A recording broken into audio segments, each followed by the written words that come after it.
I'm Chris Hartwell, and I'm the same age as Ryan Snelling, but more successful.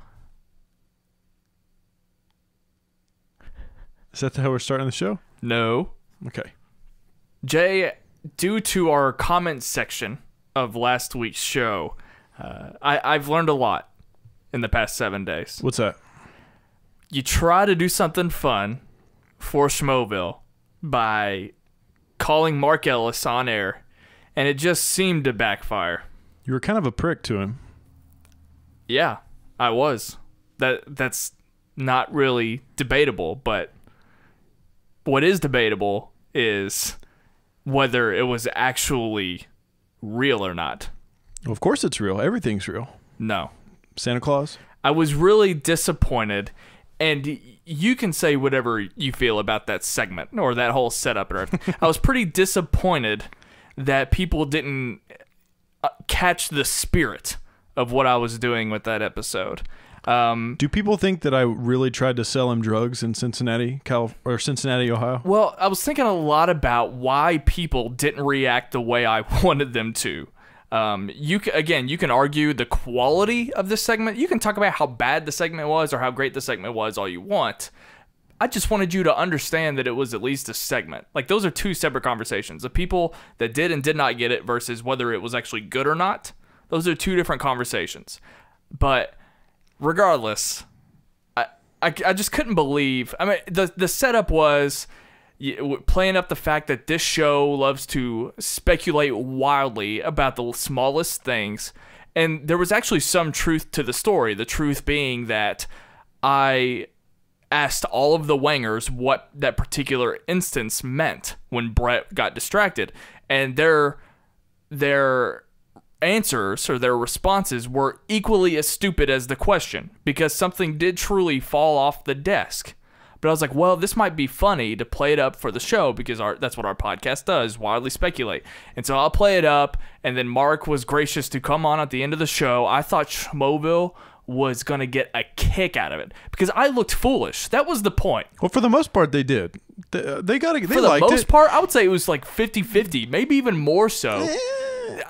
I expected to get a bigger reaction about the fact that there were a couple people that enjoyed Ellis being on the show, but I expected a bigger reaction. To take the words of Mark, I think you're focusing too much on the negative, because I saw wild praise of this segment. Some people were trying to speculate along with us. You're mainly focusing on one person that said, first of all, they said it was not one person. They said it was several. They said that you were incredibly rude to Mark, which I agree with, and that you have consistently been rude to me, which I also agree with. Someone said I was rude to you? In that same message, they said that you were always not critical of me. What was it? Second guessing me or something like that? That's what I've done on this show since day one. Yeah, the way it works is, he does whatever he does, and I usually play down things that he thinks are a big deal. That's our gist. I mean, how interesting would this podcast be if one of us was praising something that happened on the show, and then we went to the other person and they were just like, "Yeah, I agree." That's called a terrible podcast. It would be. And I'm not even saying that I do it on purpose. I don't always play devil's advocate on purpose. Sometimes I legitimately have a different take than you do. Are you literally embodying our listeners right now, sitting them in a corner and saying, you guys need to behave? No, I'm not doing that. Okay. I just making sure. This is, new, After Schmoe, but I've been doing this for the past year, so I guess I just get a little frustrated when there are some people that are just now coming aboard, maybe don't realize what's going on with the show, which is my fault. Maybe I need to be more aware that people are listening for the first time. That's why I didn't take it too hard, because a lot of people might not have even seen that video that we did with Ellis. So that was some context. If they had seen the Honorary Schmoe video, they would know that me and Ellis already have this playful banter when we do sketches together. So that might have been a little shocking to people when I came off the wrong way towards Ellis. But that was all in good fun. I was supposed to look stupid. That was the point. I was supposed to be caring way too much about something very small. Because again, the truth of it was something fell off the desk. So I just it was a little frustrating that not everyone got it. But again, if you want to keep commenting and just talk about how bad of a segment it was, that's a whole other thing. But yeah, I'm always fascinated by people who do these shows and they're critical or they make these observations. But when the fan groups make the observations, well, then the people that make the content, they get very finger pointy.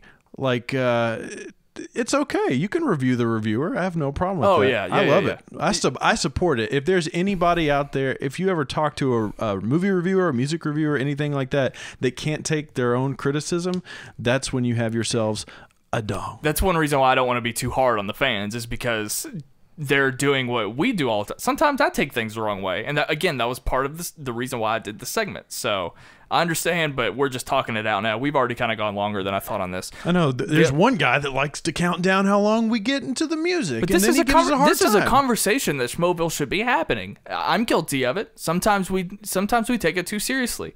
Anyway, the other thing in the comment that I saw was people like to...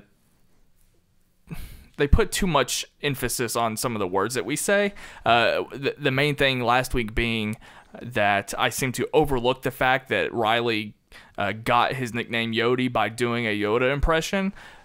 I didn't really explain myself in the comment section because I knew it wouldn't come across the right way or people just wouldn't believe me or whatever.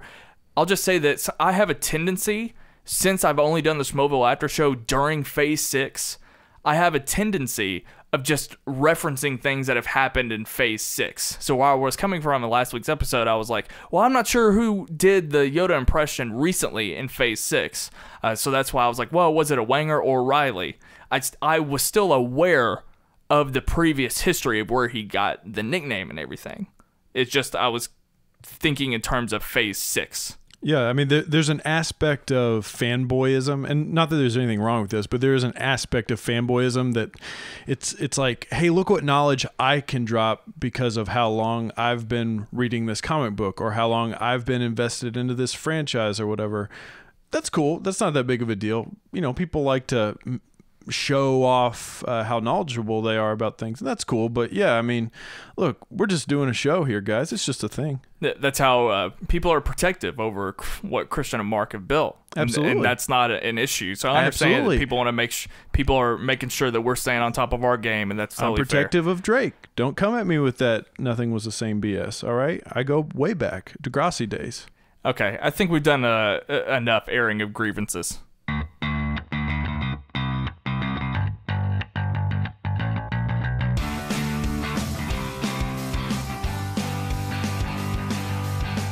Welcome to After Schmoe, your favorite after show for the Schmoes. I'm Ryan Snelling. And my name is Jaye Williams. The dog is off the couch and all is right in Schmoeville. He did not make a single appearance in the episode, correct? I was disappointed, equally as disappointed when I woke up and searched for the Cal and Riley YouTube channel. It's not to be found. I thought I would have found it by now. And you're not going to be able to put him in the thumbnail either. I know. I actually have a theory that Cal has a mutant ability to suck the energy out of the rest of the Schmoes because for 2 weeks of his presence, we've been critical of their energy level. He wasn't here, and I thought in this episode they brought the energy. Yeah, we'll talk about that. I don't know if it was Cal. The dog's fault. I might have to play devil's advocate there, Jay. I don't know if it was Cal's fault, but we'll get into the energy of the show. Again, based on our discussion right before the theme song, I realized that I've successfully avoided needing to go back and review the Schmoes history based on how the shows have been designed. So at first I was doing them, and then Brian came along, and because he knew so much of the history, he just did a history lesson and I could listen to him. I didn't have to listen to the old episodes. And now the way we do things, you're listening.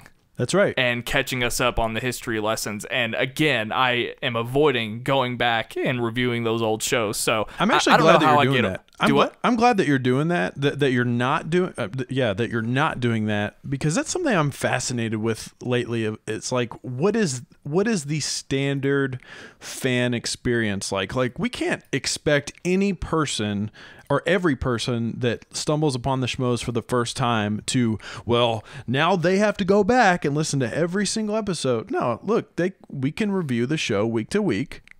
And the history lessons are just a cherry on top. That's perfectly fine. Yeah. You don't have to. I remember when Kristian first mentioned to me, well, you should probably catch up and listen to the old shows. And I was really? Yeah. I was like, why? I have somebody. I was thinking in terms of the fact that, so much of their episodes are laced in discussion. And obviously he was coming from a place like, dude, so much stuff has happened, whether it be hosts coming in and out of the show, a lot of drama that's happened, like the infamous, I think one of the first moments I witnessed in the history was when Roddy Piper slapped JTE in the head. And like something like that is so special and great, and also gets referenced a lot in the current time. So I would have been missing out had I not gone back and listened to that kind of stuff. But obviously, just first time I heard that, I was like, really? I had to go back and hear what you had to say about the Avengers or the Dark Knight Rises? And I don't know, I was skeptical. A lot of that stuff should be natural. Like, you should naturally, by all those references, once you've fallen in love with the Schmoes, this is just my opinion, of course, but you should naturally maybe want to do that. You shouldn't be forced to do stuff like that. I have a friend who refuses to listen to any podcast unless he starts from the very first episode. Oh my God. He will not listen to a podcast unless he has to listen to them in sequential order. So you should really fuck his shit up and introduce him to Joe Rogan. I did. Oh. And that's exactly what happened. This was back in like the 600 episode days, and he listened to every single one. Because he's on like 945 right now. Yeah, he's or approaching like 1,000. So that's hilarious. I'm that guy now with the Schmoes. My God. Yeah. Well, good for you guys. You guys are doing something that I certainly could not do. I still am a massive David Letterman fan, but I've never have gone back and tried to trace down like all those old episodes. I don't even know if that's possible.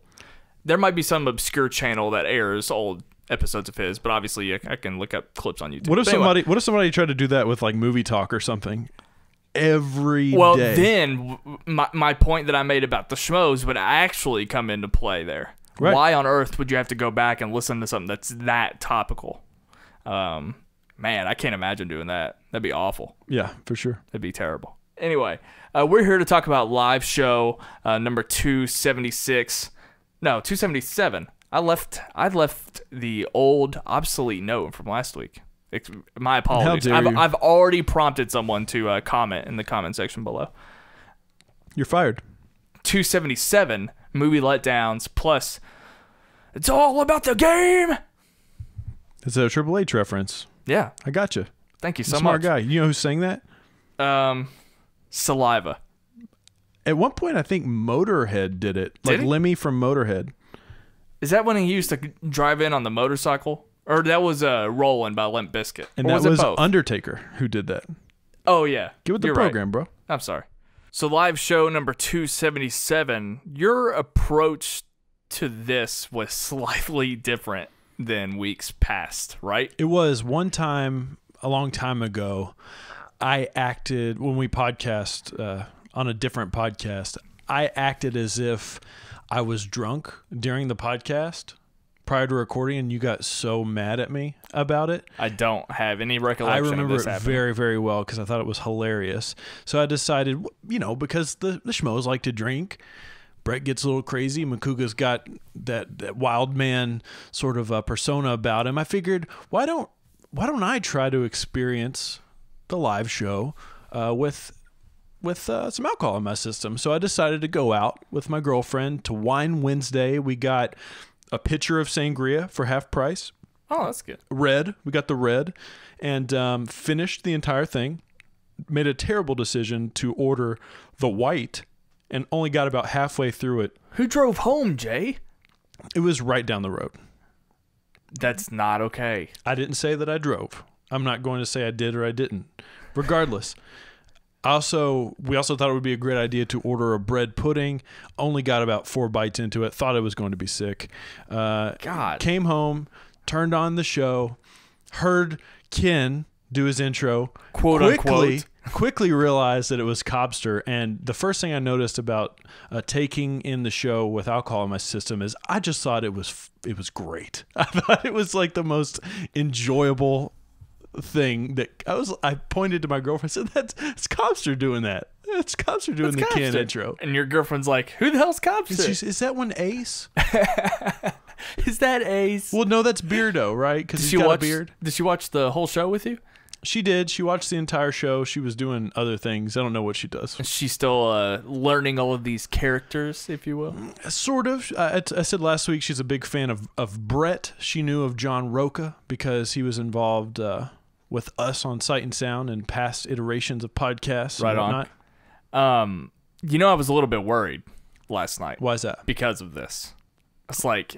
The alcohol? Yeah, you and I usually take some kind of notes. Not really like in-depth notes, but bullet points. And I was worried about you. Worried about me? Because in the last 2 weeks, we've talked about how the show has had a little bit of a energy problem. It's been a little bit lower. The live show, not this show. The live show. I thought you were low energy because this was the first week where we haven't had Legion to watch on the same night as well, so we both got to watch it together. And I was ready to have like a full-on commentary, like live text thing with you, and you just were not about it. You were being emo, Ryan. Because I deleted Facebook Messenger from my phone, so I was only talking to you when I was on my computer. Well, that's silly. Regardless, we usually take notes. And I've got about a page of notes to run through. You took some notes yourself, but I did. Because you were a little intoxicated, what I want you to do now... That's not the reason for this, but okay. Oh, so you don't have an excuse for these ridiculous notes. Is that what you're saying? So let me just read through them. You ready? That's what I would like for you to do. Here and now are just from beginning to end, Jaye Williams notes on Schmoes Know Show 277. Okay, go ahead and give me my theme music. Theme music? You don't have any theme music? Okay. It'll play. Okay. Cobster intro. Rocha. Cal/Riley YouTube channel. Cal is grumpy. Rocha bringing the energy. Did everyone get haircuts? And that's it. That was my last note. I did fall asleep halfway through the episode. That has nothing to do with the entertainment level of the live show, number 278 or whatever episode this was. I love how you had the note. Look at all this energy, and then you clocked out about halfway through the episode. Well, what was funny was I decided to cuddle up on the couch with the lady, take in the romantic vibes of Mark Ellis, and I was gonna say the romance that Ellis is setting for everyone. Sure, that's a nickname, the Baby Maker, and. Yeah, at one point, I caught myself nodding off while Brett was talking, and I said, I've got to go to bed. I've got to go to bed. I can't take it anymore. Is it safe to say that Cobster's knapsack impression is better than Makuga's? Well, yeah. I mean, Josh Makuga, look, Ken Knapsack does a great radio announcer voice. Makuga's more strip club DJ. And they're very... This guy wants to be Jeopardy's host. On the episode, we're going to talk about it a little bit later on our history lesson, but on the particular episode that I will be talking about, Jeremy Johns called in, and Makuga was in studio, and Jeremy Johns said that the first time he met Makuga, that Josh Makuga smelled of strip club glitter. That's hard to say. Strip club glitter. That's great. So let's talk about our main table here. Of course, we had Ellis. We had Rocha. Again, you reference his energy. We had T from Cinefix and Mark Riley. And I really, really liked the look of this table. I was skeptical at first. Shame on you. Here's the thing. It was just such a different panel of individuals this week. And because of coming off, like we had said, and these aren't our words, they are our words, but also they were talking about low energy. I was just like, this is the normal group of people. I mean, it is, but sort of how they were situated. Rocha, I didn't even know if Rocha had ever done the show before, like as a host. I had to ask you that question. So, yeah, from what I recall, and I'm strictly talking Phase 6, I don't recall him ever being on the entire length of the show. He's come in and out with Nost when it came to like Schmoedown stuff, like whether it be Four Horsemen or Team Top 10, he'd come in and out, do like a quick segment or some kayfabe on the live show. The last time I remember actually being on, like really on the live show, was when him and Nost made their Top 10 announcement when it was going to debut on Collider Video. So I don't know why they don't utilize Rocha more, because it seems like this is somebody that deserves to be on every week. Absolutely. And I know that we talk about how crowded that crew gets and how there are so many people involved with the show at a time, but like Rocha still in a way deserves a spot just like everyone else because of how quality he is, whether it be a co-host or as a guest. One of the things that I love the most about Rocha is he reminds me of us. I sort of say that he's like a hired gun, so to speak. He's everywhere. I mean, you can find him on so many different channels and podcasts and whatnot. Obviously, being the reigning Schmoedown champion, we see him a lot on Collider stuff. He's a Collider regular, hosting every Friday. Not hosting, but being a part of the panel on Movie Talk every Friday. But you also get a lot of different iterations of John Rocha. You get the outlaw character himself. You get him when he was hosting Top 10. He was sort of that fiery, almost like nervous host where they were trying to get through the segments because they were under a time crunch and whatnot. And then obviously, when you mean on Top 10? On Top 10, when he was on our podcast before, you never know what he's gonna say, but he's quality. I mean, he's always got quality things to say. Let me ask you this real quick: who of the people who don't typically come on the show and host in the same way that John Rocha does, is there anybody in the Collider Schmoes universe that you would like to see sit down for an entire show? You have one person to pick. Who is that person? That's a really difficult question because I feel like I've got mine, and it might be the same as yours. You're gonna say, I know what you're gonna say. Who? You're gonna say Robert Meyer Burnett. That's who I was gonna say, but I also had a backup. David Griffin. No.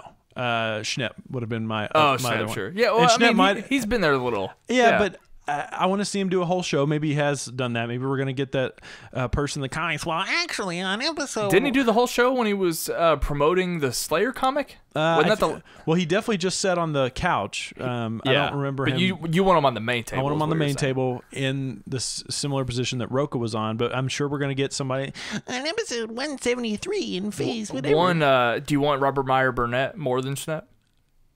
You're on a Robert Meyer Burnett high right now. I love Robert Meyer Burnett. Clearly, he's camera shy, but I mean, the whole issue with Robert Meyer Burnett is that he might be too much for the Schmoes. All he does is drop fucking fire. That's all he does is give great opinions.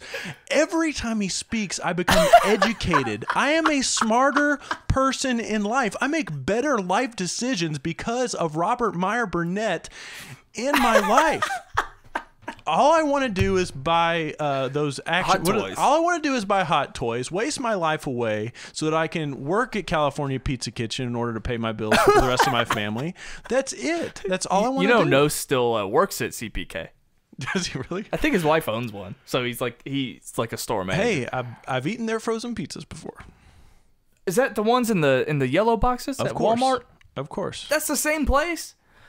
Robert Meyer Burnett, you're absolutely right. I rode this wave when I first started watching Heroes. I was, not to say I'm not now, but I was on a Robert Meyer Burnett high. Like, I loved everything this guy said or did. I still do. And he's very interactive with people on Twitter, too. I even, dove into my Superman Returns Blu-ray really hard because he did all of the special features on that DVD. And the X-Men stuff too, right? Wasn't he involved in some of the X-Men stuff? He was on stuff? set. I don't know how involved he was with the Blu-rays, but he's obviously friends with Bryan Singer, and he talks about that a lot. But anyway, yes, you're absolutely right. Robert Meyer Burnett is awesome. And I know that we're not really talking about the live show right now, but this is definitely worth bringing up. I'm glad you got that in there because I know that we've been talking about him for a while as a panelist. So if he appears on the show, it's clearly our doing. That's the standard track sort of record like with the this JTE show. thumbnail game. Absolutely. We'll talk about that a little bit later. But let's talk about, we were talking about... Did you say all you had to say about Rocha's energy? Well, no, not yet, because we also got, and I know we're sort of jumping around a little bit, but we also got the big announcement that John Rocha is now a co-worker. Okay, we are jumping around because we haven't even gone through T and Riley from the main table yet. Well, we're on Rocha. Can we not go one by one? No, because now we're fast forwarding. It's fine. Okay, let's talk about Rocha. Rocha is now a coworker of ours at SK Plus. Yours again. He once hosted Top 10. We all know that. Welcome back. Yeah, it's exciting, man. It's really exciting. I want to talk more about SK Plus in a minute while we're on this subject, but you told me off air your thoughts about John Rocha and the Outlaw Nation podcast. Yes, the Outlaw Nation podcast. I can see it being the one show on the SK podcast feed that I revisit week to week. Just because it sounds like the show that I'm wanting. We've talked about it before on air and off air, how much we appreciate Rocha's takes on things and how he handles himself on the mic. And to know that he's going to have a podcast about anything, not just film and TV, which of course I love his takes on film and TV, but to have anything. I'm a guy who appreciates listening to political commentary. I like hearing people's takes on current events that aren't just shitty tweets or shitty Facebook posts. John Rocha is someone that I want to hear all of this from. This is going to be the Schmoes version of Dan Le Batard. And I caught you crying in your room when I came over here because you were hoping one day that could be you. That's right. But it's not going to happen. But if anyone was going to do it, I would want it to be John Rocha. But anyway, my original point, it's not to say that I don't love what the Wangers do or what Don't Be a Beardo, or what Beardo does. I come in and out of those shows, and it's mainly about time, what I'm spending my time with, whether it be creating my own content or listening to people like Dan Le Batard, because I spend about 3 hours with him a day. But I'm fascinated with the stuff going on at SK Plus. I mean, not just because we have 2 shows on there, but just because, look, we'll be honest with you guys, we have no idea what the plans are for the channel, for the content. Yeah, like what Kristian's design is for this YouTube channel. Yeah, Kristian is obviously the Snoke of this space. No one knows anything about him or what his plans are. We have to wait until the next film to figure that out. But I like the idea that you have Collider, which is sort of the suit and tie, allegedly. That's sort of where everything official does. You kind of get a little zany over in the Schmoes Know area, but then you've got this whole podcast thing where they can kind of say, hey, do you want something different maybe that you're not getting from these other spaces? You want your music, movies, and television at Sight and Sound? You want a Schmoes Know After Show? You can get that. Whatever the Wangers do, you can have a show about that.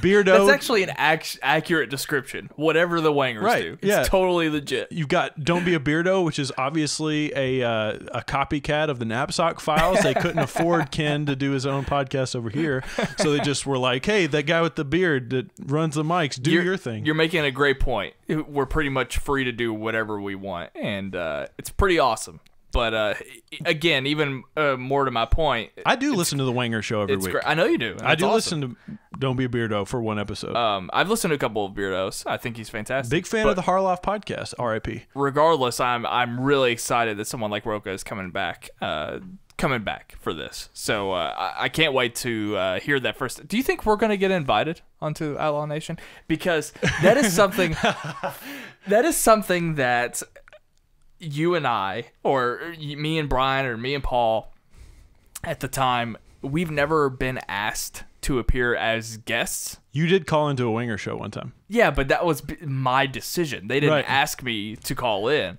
You want to be invited. I casually mentioned to JTE once, like, hey, I'd love to do, this was back when he was supposed to be doing JTE movie things on this same podcast channel. I told him, I was like, hey, if you ever need a guest, I'm totally down to help fill the air. And he's like, well, I only do podcasts in person.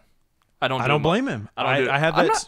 I'm just saying what he said. Exact same thing. I'm not criticizing. I'm just saying what he said. I really want to. I want to be on Don't Be a Beardo because. You think you're that entertaining? No, because I used to do a podcast very similar called Creative Control, and I think it's fascinating what he does. But yeah, I don't know what I could contribute to the Wangers because I'm still trying to figure out what their format is, but I love what they do. I love talking about pineapple on pizza. I'm just I'm very curious when that day will come when we're asked to be a guest on one of these shows. I want you to want me to come on. I've been doing this for them for a year. God damn it. No. Let's get into the rest of the live show. This is so shitty. All right. Are we done with Rocha? Robert Meyer Burnett. And Robert Meyer Burnett. T from Cinefix. This is not someone I'm familiar with, and I know they're already commenting. I know she's been on the show before. I've heard Ellis reference that Batman and Robin drinking game on another previous episode. I know he did it again this week, but I had no idea who she was. I very much enjoyed her presence at the show. I also didn't know what Cinefix was, so before people are like, how does Snelling not even know what T is? I didn't know about this YouTube channel that has over 2 million subscribers. Never heard of it. I'm friends with a guy that has like 400,000 YouTube subscribers, and I guarantee you no one listening to this knows who he is. Grim Green? That's right. I guarantee someone is going to comment in the comment section about how if they you know watch who Grim Green is, don't say anything else. If you know who Grim Green is, comment on this, and I will buy you a Schmoes shirt from TeePublic or whatever Arnold says. And okay, I don't know how you would prove it. I can comment and say that I know who he is. I don't know but how you're not going to know if I'm telling the truth. Figure out a creative way to prove it to me and tweet me however you would prove it. It's so easy. Just one person, the first person to prove it to me. Just screenshot his YouTube channel. No, there are a bunch of creative ways that you can prove it to me. So. Okay, regardless. Yeah, there's your chance for a Schmoes Know t-shirt, everyone. But yeah, Kristian, please pay for this. I don't have any money. Kristian forces me to buy my own shirt, so good luck with that. T was awesome.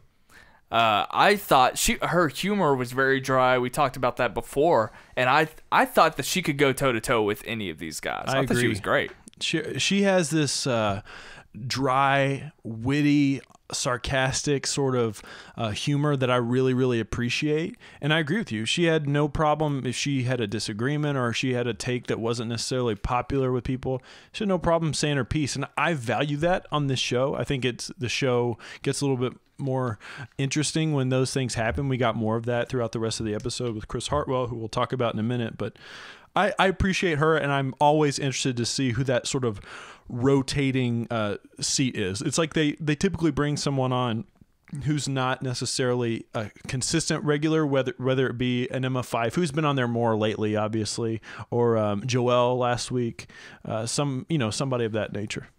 Who's Jonelle?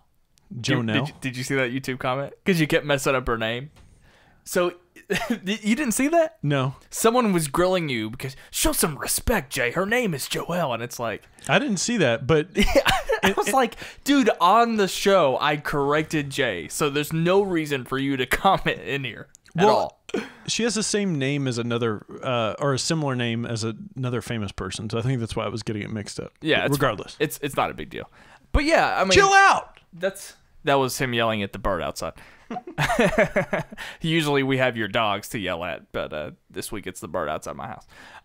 No, I do want to talk about that point. Speaking to the fact that this show was about so many unpopular opinions, and we addressed this the last time we saw Hartwell.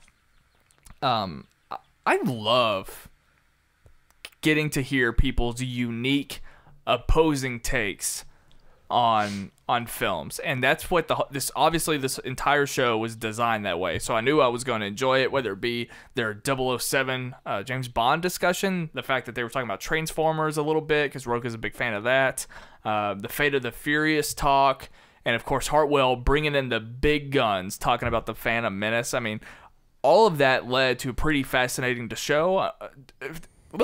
All of that led to a pretty fascinating show. Unfortunately, on this podcast, we can't have film discussion. But I did want to get into this a little bit. We have another place for that. This is something that we've talked about off air about how these panelists handle their opposing film opinions. We touched on it. We touched on it on Sight and Sound this past week too. But yeah, I like this because any time, and this isn't specifically for this community, it's anytime you have a greater community, whether it be the movie community or music community or anything like that, the opinions, they sort of resonate, and you find people reciting the same opinions of other people because that's the popular opinion, and you don't really want to step outside of that. Hence Mark Riley saying that he wants Idris Elba to be James Bond, which is probably the millionth time I've heard that opinion. Yeah, absolutely. From everyone, not just him. And there's nothing wrong with that.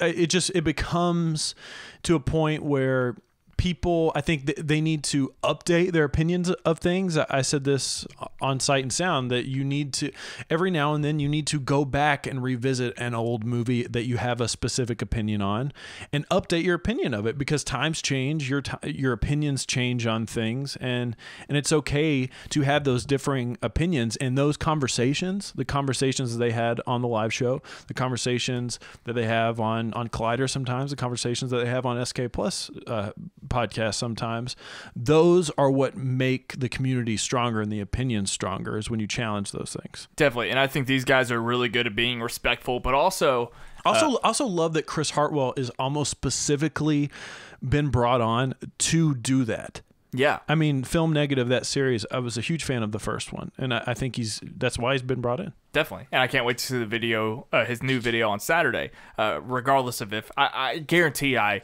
heavily disagree with everything he says on the Phantom Menace.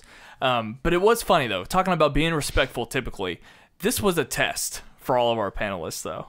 Because what I found striking, and what I assume they found striking, is listening to someone defend Phantom Menace by grasping at straws, yet choose Elysium as one of the most disappointing movies of all time.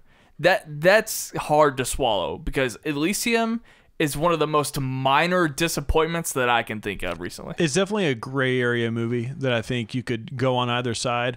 And again, Cobster obviously had the most offended reaction. He literally rolled his sleeves up. He walked off set at one point over something else. Elysium is hardly like a Spider-Man 3. Right. Hardly. Well, it was... Rocha had the most interesting take, I think. Rocha's perspective, being a Latino, he had this perspective of the movie having like a white savior sort of vibe to it. Another reason why I want the Outlaw Nation podcast. And yeah, and these are the types of conversations I'm sure we can expect there. But Rocha, my only thing with what Rocha was saying, I think that he 100% is validated by having that opinion, being a Latino, to have that issue. But you know, we are white people. We couldn't. We could utilize that argument, but it would be incredibly. It would be like, why are you saying that? You know. Do you ever feel guilty when you hear? I totally respect it. He's absolutely right. But his point of view is more unique. He can't be I don't think he should expect other people to have his opinion projected on them, because they might not take. And that's what I want to hear from him. Like, going back with what you said, the fact that some of these opinions are the same, and they're just tired. So hearing someone actually dislike Elysium because of those reasons, that's actually refreshing, and goes into why I love how these guys handled this space. And that's exactly what I want to hear from John Rocha. It challenges me a lot, because as a white male, I don't have to think about it. And sometimes I'm guilty of just wanting no one to think about it, because it's like, if I thought this way about every single thing that came out, then I would just no longer be able to enjoy any movie ever. Well, it's like it's the same thing with the Ghost in the Shell whitewashing stuff there. I mean, if 10 white people are saying that, then I'm sort of thinking, okay, you're saying that, but I want to hear 10 Asian people say that. They are way more validated in their opinion of that than you are. Like, it's just, you know, that's why I feel more comfortable about somebody like Rocha having that point of view than somebody not. But again, I also think that maybe, and I don't think he was doing this in any way, shape, or form, but for him to project himself on other people and say you should have that same opinion. I don't think he was doing that, but I'm just saying it's an interesting take. It's an interesting dynamic, and it's an interesting discussion to be had. Overall, again, I thought that this segment was challenging, and I enjoyed it, but I thought they handled it pretty well.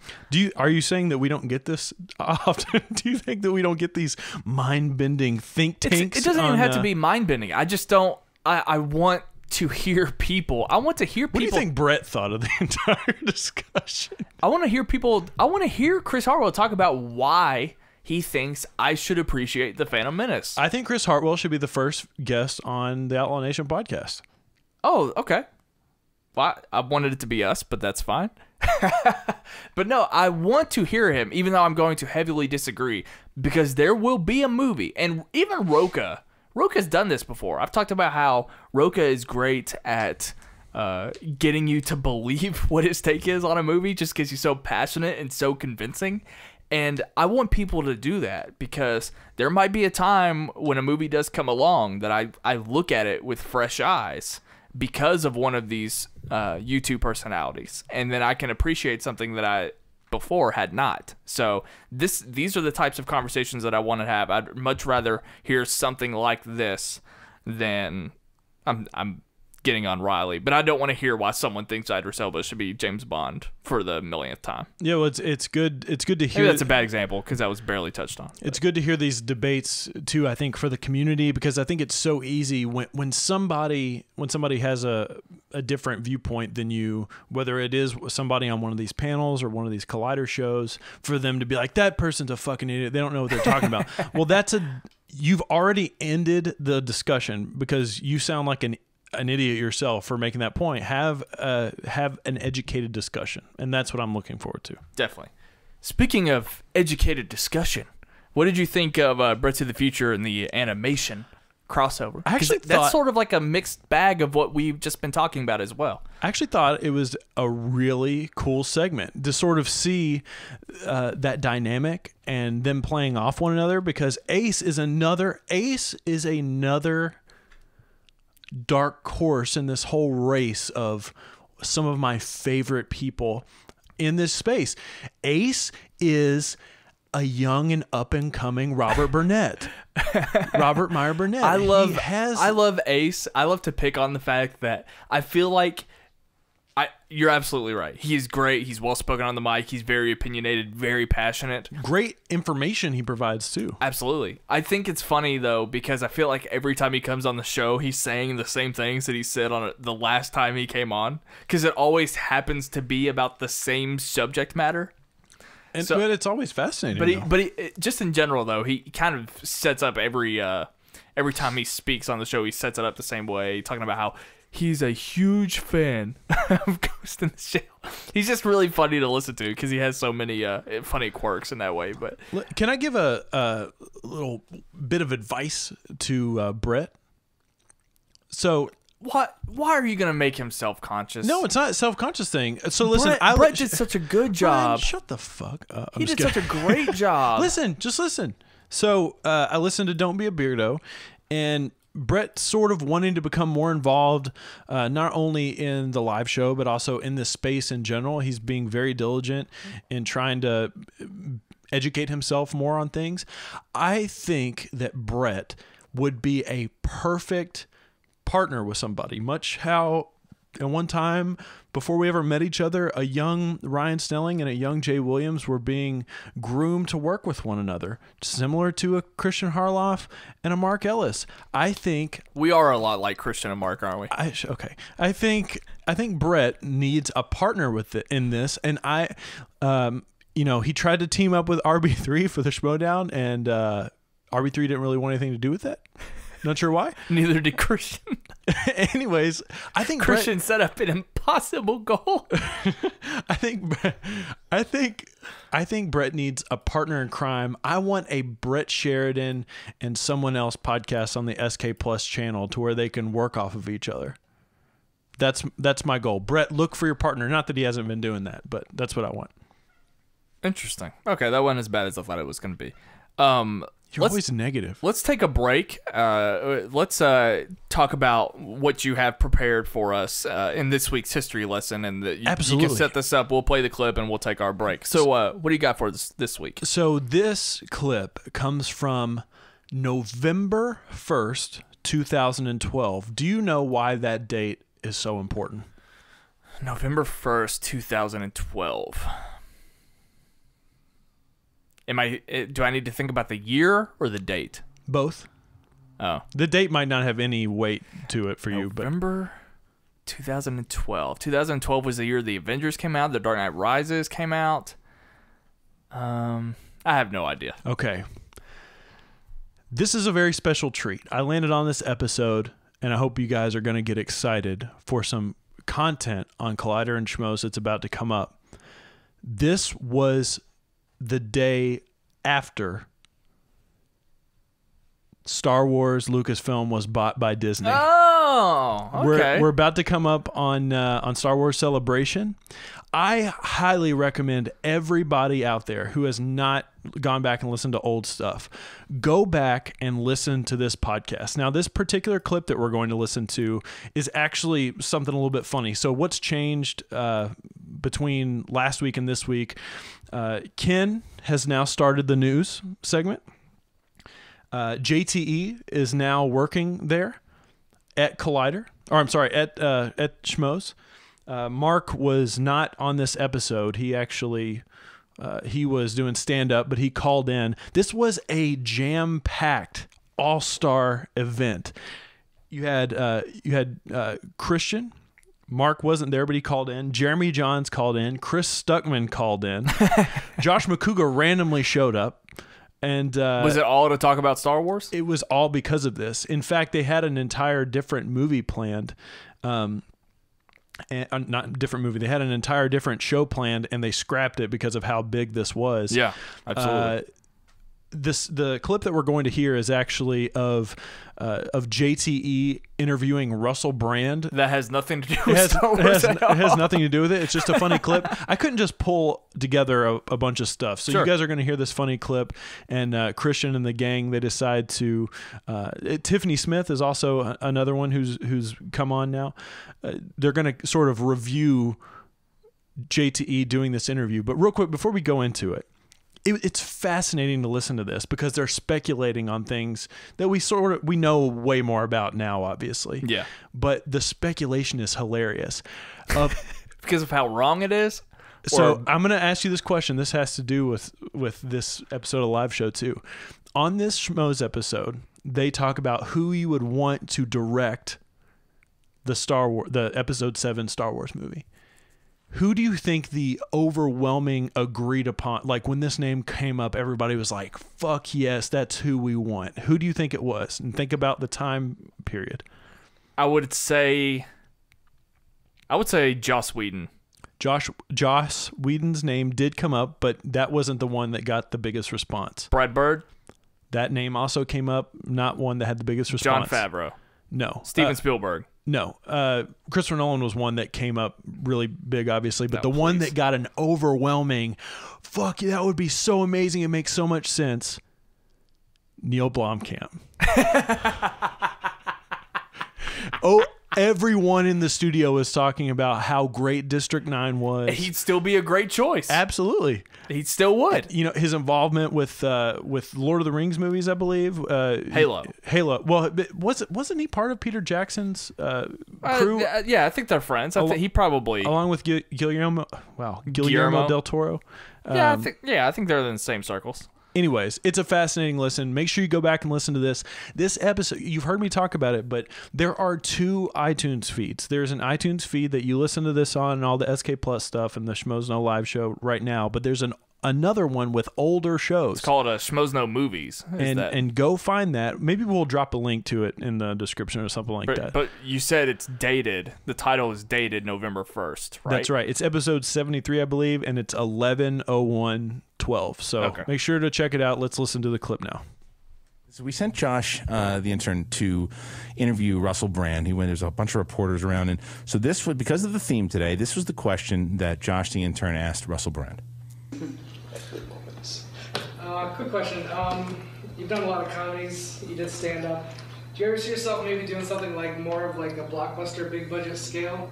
Like just recently, Star Wars is coming out with a new sequel. What? Yeah, they're coming out with 7, 8, and 9. Why wasn't I invited to play Darth Vader? Would you like to play a character in a big blockbuster? I can see you as a Jedi. You're very physiologically. I could be a Jedi. I think so. Those fucking slags. Why haven't they invited me to participate? So if they called you, you do it. Yeah. Okay. Anything like that, eh? Anything like that to be a Jedi for your children. Okay. Did you interview him? Did you interview him in the bathroom?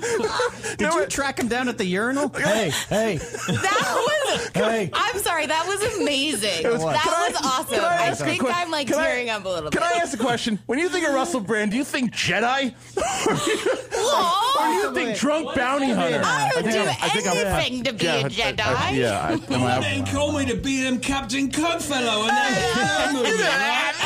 I eat midichlorians. I was shot at. Give me midichlorians. But I mean, it's like It just got so annoying because all of us just did our impersonation. Bad impersonation. real bad. But Josh, Is there any other kind of impersonation? Really?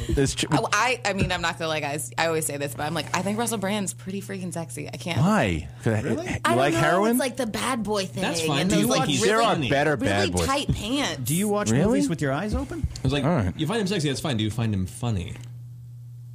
Yeah. Okay. Fine. There we go. That was a great clip, Jay. I very you haven't much even enjoyed listened that. to it. Okay, let's get to the last couple segments that we had in the show. The first one being a After Schmoe original, That's right. whether they wanted to give us credit for it or not. Executed incorrectly. Remind me. Why was it incorrect? I said that they needed to have a green screen, right. and they needed to throw up the movie, and JTE was supposed to do it like on cue. Right. and they would grade him like a diver in the Olympics, like how good his thumbnail was. Do you think they legitimately ripped that from us? Because even if we accuse them of doing it, there's no way that they will ever give us the credit. The only person that listens to our show, 2 people, one RB3, shout out to you, buddy, love you, and He had nothing to say when I called him out for making his phone number private. and Kristian also listens to every episode. My guess is he passed it off as his own idea. He doesn't Just like give us, one day we're gonna see Brett the Schmoe Stopper Sheridan Right. after he gets 10,000 Twitter followers or whatever he's supposed to get, and we're not gonna get any credit. the highlight of this for me wasn't even the game itself. I mean, it's funny. I love when they make fun of JTE, but the highlight for me was easily Finstock, or excuse me, course. Tom Dagnino, because Who liked my Twitter? he did. Hit him. Did that make you feel good? Did he follow you? He didn't follow me. He probably has no idea that you host this show now. That's fine. But look, Tom and I will refuse to call him Finstock because since I've been a part of the show, he's been Tom Dagnino. That's ridiculous. So Tom and I people are making fun of you. don't 'cause give a shit. That's been like one day. I don't care at all. Tom and I, we share a common connection because ever since I've been taking in Hold on. Schmoes, Before you get into this, I was going to set this up because I've had this inside joke on this show where I grasp for things that I have in common with all of the crew members. And sometimes I reach, I'm trying to feel included over there by talking about how, well, if I was over there in the studio, I'd be best friends with this person because blah, blah, blah, blah, blah. that's sad. You probably have the most legit one. 100%. And it's with, of all people, Bobby Finstock. Even before I was involved in this show and even watching it on my own, you would frequently send me clips of Tom Because he's amazing. doing things He's amazing. on this show. And the most that I would take away from it is almost in every single clip I've ever seen him in, he has always done a reference to Kanye West. And nobody knows. And nobody knows. Like I don't even remember when it was. It was a few episodes back. He put his feet up on the desk, and he was wearing the Reese's Easy 750s, the brown with the gum bottoms. And that was the most that I took away from it. Excuse I also me, know that he RB3 gave knows. RB3. Yeah. Well, I mean, he was wearing Yeezy 750s. Well, I was saying nobody knows, but I meant to include RB3 actually does know Absolutely. of all these references. 100%. And yeah, so last night his Accustomed to Customs T-shirt was a direct reference to Kanye West's verse in the song Otis off of Watch the Throne featuring Jay-Z. Yeah. And yeah, I thought it was great. We also got a Drake shout out. We all know how I feel about Drake. I know that I've been welcomed to the Schmoeville community, but my affinity for Drake has not been welcome because the first comment on any Sight and Sound podcast we ever had was Drake sucks. Clearly shots fired at me and Tom. Neither one of us appreciate this. Yeah, he what did he do? He just yelled Drake when that caller Yeah, the from guy said I was Toronto from Toronto and he just goes, Drake. He should have yelled 6. 6. Yeah. Do you think Kristian knows this at all? How tuned in, Kristian? How tuned in are you with the rest of pop culture? He's still worried about learning who Donald Glover is. I agree. / Look, you're employed by Complex. We got to get you up to date. Hopefully, you're listening to Sight and Sound on the reg. Yeah, he needs to be catching up on all this. Yeah, you're absolutely get right. some young guns in the building. Well, let's help Kristian. So Drake was also on a TV show called. Well, that doesn't help because called Degrassi. He hates TV, so I don't. Played Wheelchair Jimmy. He who's in Anchorman too. There we go. Now Kristian understands now. So anyway, that was the highlight for me, and that's all I really. Did you like to say about the game? Did you like? Oh, I thought it was funny. Like I did said, too. I thought it was great. I just love the fact that it was all at the expense of making fun of his thumbnails. I think that's a hilarious. That's one of those things that I made fun of here at home. Were you playing the game? Were you playing the game along with them? Like when they gave the thing where you everybody used the exact same pose for the first 3. Yeah. What the hell? I don't think they're paying enough attention. I got one YouTube right. channel. I got one right almost exactly because he did a thumbs up in one, and I did the same thing. Have you noticed that Finstock, or for you, Tom, has been appearing on JTE Movie Things lately?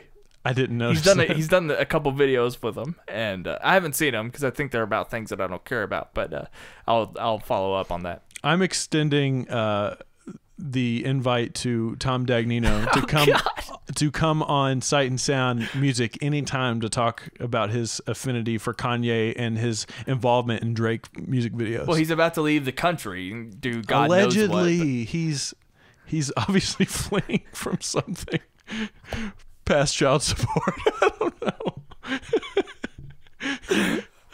Oh man. But moving on to a more classic game from the Schmoes.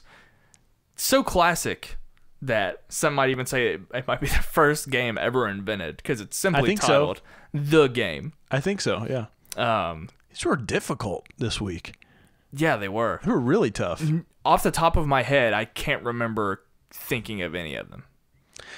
Mark looked particularly unhappy when his Carfax commercial was played. I don't think he appreciated that. So I watched that commercial. By the way, I think that the other actor in the commercial is Andre the Black Nerd. Okay. That doesn't do anything for you? I mean, I know who that is, but I think it's him. That's cool. I'll pull it up. I need to double check. But anyway, why don't you think he was happy with it? Because I thought he just didn't look amused, or maybe he looked embarrassed by it. I think he's embarrassed because of his haircut. I mean, how old is that commercial? I have no idea, but I'm looking it up right now. I mean, I don't know.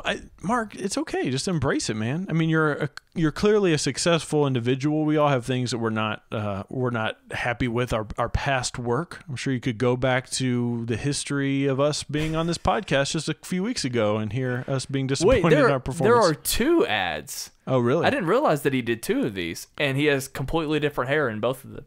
So at the time, he was self-conscious about his haircut, and he got a haircut in between takes, apparently.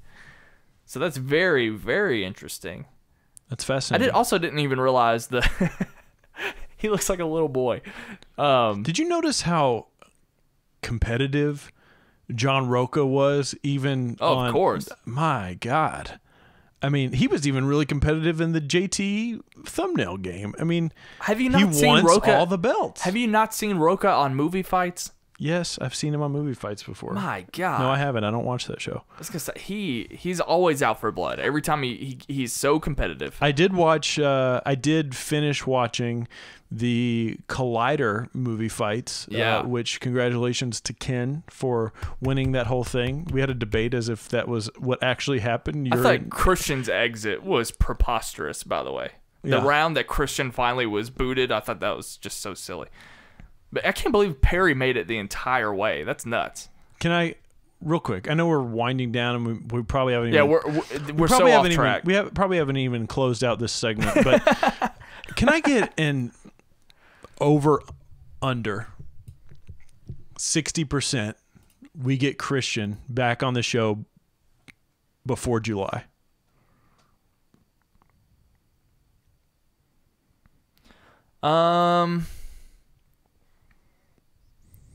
If there was ever going to be an episode that needed Kristian's presence, it would be the live show.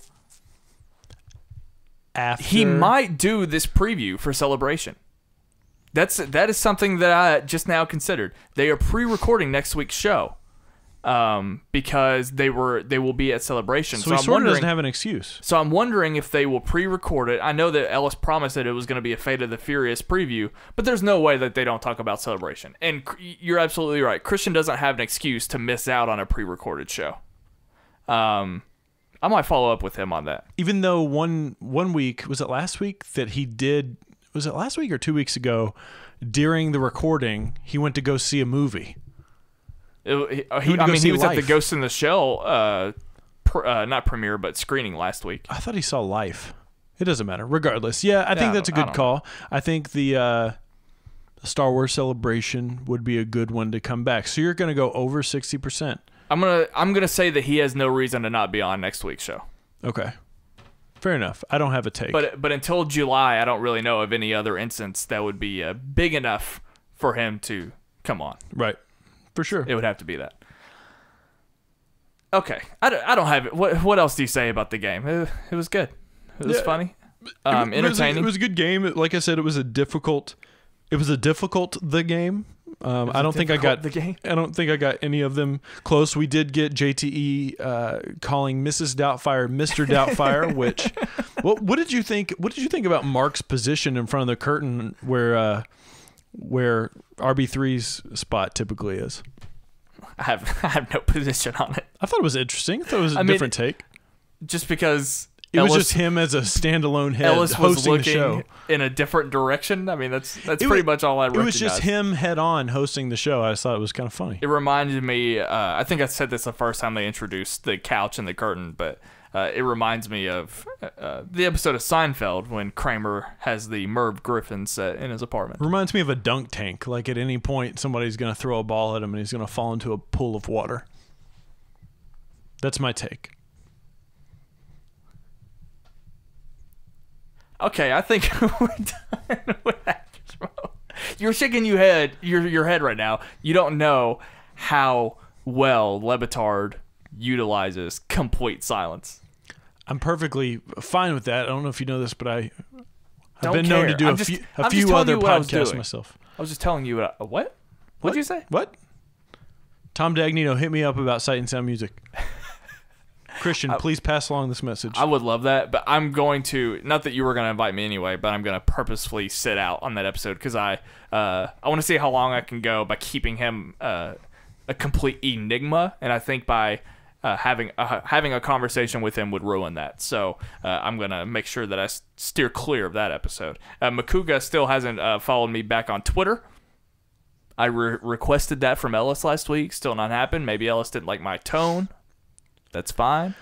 If you guys want to keep working towards that. If you guys want to go on my Twitter, you can see a very special tweet that I posted this week doing a side-by-side of my dog and Josh Makuga.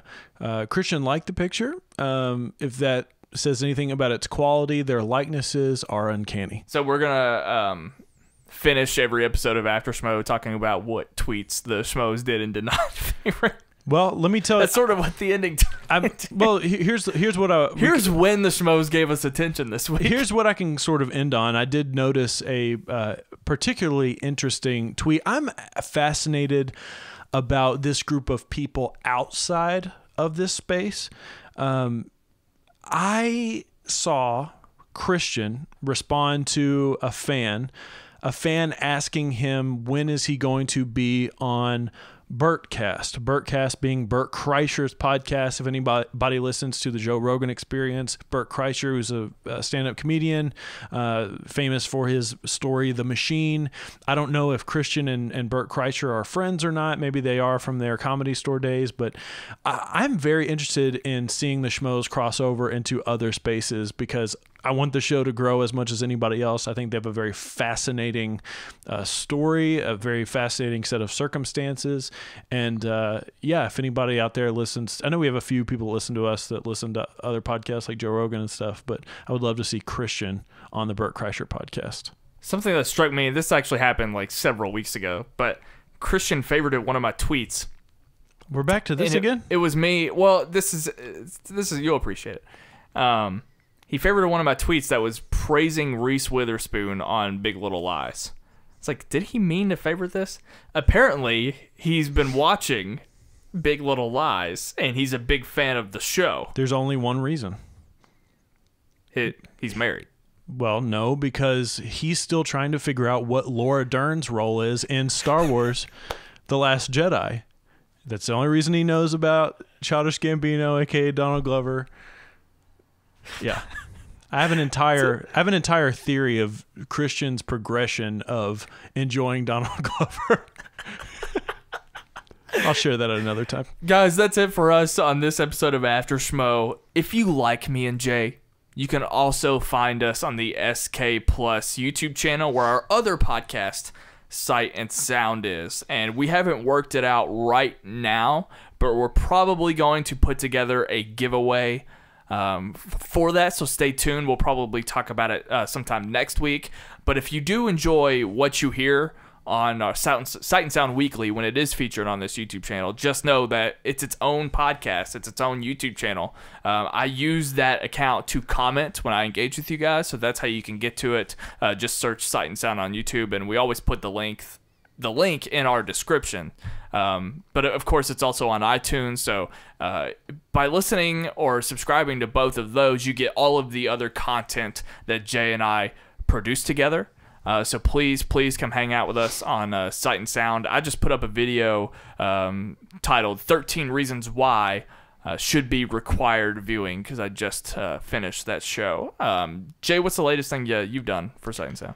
The latest thing that I've done was talk about why I'm not watching a show anymore. I quit watching The Path. I did a very heartfelt goodbye to all of the community that was expecting me to make videos on a show that wasn't very good.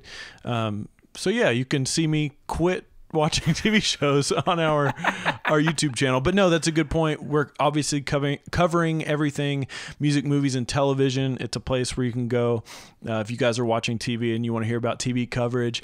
Also, if you're sort of learning about music content, obviously you guys know all about this fandom of movies and TV here on Collider and Schmoes and stuff. But if you want to dive into music as well, add music to your repertoire, that's where Sight and Sound comes into play. I do a music show every single Friday.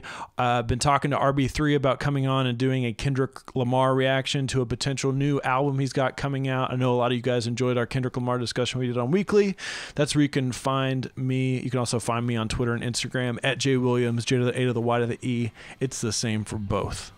You can find me on Twitter at WhatUpSnell. Make sure you're doing your due diligence and supporting this SK Plus YouTube channel and the iTunes feed. Rate and comment, as Ellis says, on the iTunes feed. That really helps out them and all of the other shows that are on board with us. Can I drop one more thing? Sure. I don't know if I'm supposed to do this, but I'm going to do it anyways. Kristian issued a challenge to us this past week. Oh, no. We're not ready. In the future, we would like to turn this and Sight and Sound into some sort of video version of a podcast. The Wangers, we know they're overachievers, and they're doing a video version of their podcast. My girlfriend still doesn't know what Beardo looks like. So that's on the horizon at some point. That's a lot of responsibility you're putting on Schmoeville. Please help fund our careers. I didn't say that. There's no way for them to financially support us as it stands right now, unless you just want to give us money. Subscribing to the YouTube channel. Okay, that's not going to give us much money, but the more people that do that, the more money we will get in the 13 We're years. potentially talking to thousands of people. That's true. So Right this second. If you want to see our faces, we do like to make googly eyes at you. Okay. That's All it. right. Thank you so much, guys.